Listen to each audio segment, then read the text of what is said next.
ஏதோ ஒரு நிகழ்ச்சியில சங்கீதா அவர்கள் வந்து திமுக குடும்பத்தோட கனிமொழி பக்கத்துல நிக்கிறாங்க, ஸ்டாலின் நிக்கிறாங்க, ஒரு புகைப்படம் வெளி வந்துச்சு பாத்தீங்களா அப்படின்றாங்க. அப்போ 2010 2021 வரைக்கும் பல்வேறு காலங்கள்கிட்ட ஸ்டாலின் அவர்கள் கூட, கலைஞர் அவர்கள் கூட, கனிமொழி அவர்கள் கூட விஜய் போய் நின்றுருக்காரு. அப்ப அவரையும் அந்த குடும்பம் தான் இயக்குன்னு சொல்லலாமா? அவரையும் பெண் டீம் தான் இயக்குது, அவரும் பணத்தை வாங்கிட்டு தான் அரசியல் பண்ணான்னு சொல்லலாமா? ஒரு போட்டோ வச்சுக்கிட்டு எப்படி அவங்களால பேச முடியுது? முதல்ல வெக்கமா இல்ல உங்களுக்கு? ஒரு பொண்ணுலாம் கமெண்ட் போட்டுருக்கு, ஆனா சீக்கிரம் டைவர்ஸ் கொடுனா, நான் வந்து உங்க கூட வாழ்றேங்குது அண்ணான்னு சொல்லிட்டு உன் கூட வந்து நான் வாழ்றேன்னு சொல்லுதுன்னா இது எந்த மாதிரியான கேரக்டர்னு பாருங்க. இது சத்தியமா சொல்றேன், பர்சனலாக பேசக்கூடாது, தனி மனித வாழ்க்கையை பேசக்கூடாது, பேசக்கூடாது, பேசக்கூடாது, பேசக்கூடாதுன்னு நினைக்கிறேன். ஆனால் உள்ள என்ன இருக்குன்னு தனிமையில் ஒருத்தர் இருக்காரு. அப்படிப்பட்ட ஒருத்தர் வீட்டில் குடும்பத்துக்குரிய மனைவி, மகள், பிள்ளை யாருக்கையுமே காப்பாற்றாம நான் தமிழ்நாட்டை காப்பாற்றுவேன்னு சொல்றது எந்த மாதிரியான அரசியல்? என் மனைவியை காப்பாற்ற மாட்டேன், என் மகளை காப்பாற்ற மாட்டேன், என் மகனை காப்பாற்ற மாட்டேன். அவருடைய மகன் ஒரு படத்தை இயக்குறாருங்க. உண்மையிலேயே எவ்வளவு முரண்கள் இருக்கட்டும், ஒரு கட்சி தலைவருடைய வேலை என்னங்க? ஒரு கூட்டம் எதுக்கு போடுறோம்? விளக்க கொடுப்பதற்கு. மக்கள்கிட்ட என்னுடைய கொள்கை என்ன, என் கோட்பாடு என்ன, என் லட்சியம் என்ன, என்னுடைய இலக்கு என்ன, நான் ஏன் அரசியலுக்கு வந்திருக்கிறேன், நான் அரசியலுக்கு வந்த பிறகு ஆட்சி அதிகாரம் கையில கிடைச்சா நான் என்னென்ன பண்ண போறேங்கிறத விளக்குறதுக்கு தான் கூட்டம். நிர்வாகிகள் சந்திப்புங்கிற பேர்ல ஒரு மக்கள் சந்திப்பு தான் நடத்துறாரு. நிர்வாகிகள் சந்திப்புங்கிற பேர்ல தன் கட்சியினுடைய வேலை திருத்த அவர் சொல்றாரு. அப்ப வேலூர்ல விளக்குனதுக்கு எவனா ஒருத்தன் தஞ்சாவூர்ல விளக்கம் கொடுப்பானா?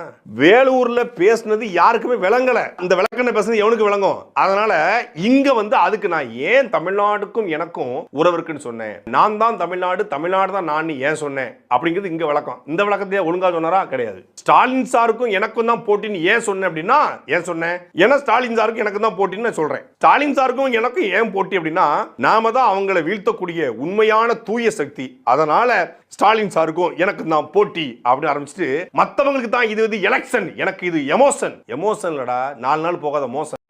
அதாவது தன்னுடைய ஆசையாக 10 மாதம் வயிற்றுல சுமந்து அந்த குழந்தை வயிற்றுல சுமக்கும் போது அந்த குழந்தைக்கு எது பிரச்சனைப்படக்கூடாதுன்னு சொல்லி சாப்பிட்டு உருண்டு பெறலாம இருந்து பார்த்து பெத்தெடுத்து அந்த குழந்தைய விட விஜயத்தான் பிடிக்கும்னு ஒரு பொண்ணு சொல்றாள். அந்த பொண்ணு கூட ஒருத்தன் வாழ்றான் பாருங்க, அவன் தான் பெரிய தியாகி. பாதிக்கப்பட்டவன் பக்கம் நிற்பதுதான் அறம்.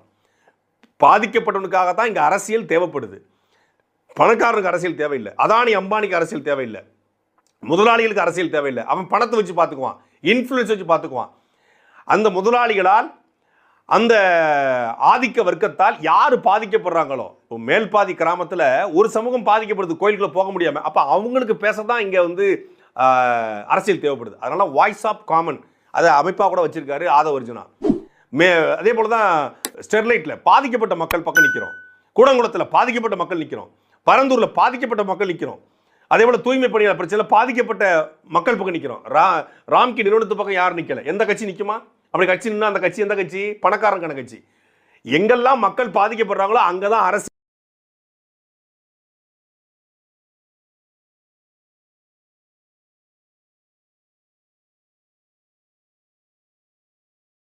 ஊழல் பண்ண மாட்டேன், ஊழல் பண்ணவே இல்லை அப்படின்னு மனசாட்சி தொட்டு பேசணும்னு அங்க கூப்பாக்கு காட்டு துடிச்சிருக்கும். டப்பு டப்பு டப்பு, ஐயோ நம்ம பக்கம் திருப்புறானே அப்படின்னு. சாருக்கு 15 நாளைக்கு முன்னாடி தான் சென்னை உயர்நீதிமன்றம் அப்படி துப்பி 1.5 கோடி ரூபாய் அபராதம் வச்சிருக்கு. எதுக்கு? வருமானத்தை மறைச்சதாக. வருமானத்தை மறைப்பது என்பது என்ன? ஒரு வகையான ஊழல். செங்கோட்டை என்ற கேளுங்க, 2001 ஊழல் வழக்கு இருந்துச்சா இல்லையா? கூப்பா கிருஷ்ணன் கேளுங்க, 1991 96 வரைக்கும் அவர் உட்பட அவர் மனைவி உட்பட 10 பேர் மீது, குடும்பத்தார் மீது வருமான வரித்துறை வழக்கு போட்டு அந்த வழக்கு கோர்ட்டு கேஸுக்கு அவர் அரைஞ்சாரா இல்லை என்பதை அவர்கிட்ட கேளுங்க. ஆதவ அர்ஜுனான்னு ஒரு பையன், ஒரு வளர்ந்து கட்டவங்க கட்சியில் ஒருத்தருக்கான, அவனுக்கு 3000 கோடி பணம் எப்படி வந்துச்சு? இன்னைக்கு பிளாஸ்டிக் டப்பா வாங்க, இந்த டிபன் பாக்ஸ் வாங்க, இந்த தட்டு வாங்க, இந்த அரிசி மூட்டை வாங்க, காசு வாய்ஸ் ஆஃப் காமன் வந்து பறக்குதாமே. அப்ப அதுக்கு எப்படி காசு வந்துச்சு? அது ஊழல் காசு இல்லையா? அது மக்களுடைய வயிற்றுல அடிச்ச காசு இல்லையா? அது லாட்டரி காசு இல்லையா? நீங்க உங்க கட்சியினுடைய பல மாவட்டத்தில் பிளாக் டிக்கெட் வித்த காசு வச்சுக்கணும், அதெல்லாம் ஊழல் காசு இல்லையா? அடுத்தவனை பத்தி கேட்கறதுக்கு முன்னாடி கண்ணாடி முன்னாடி உங்க மூஞ்சிய பாருங்க. அது கண்ணாடி ப்ரோ.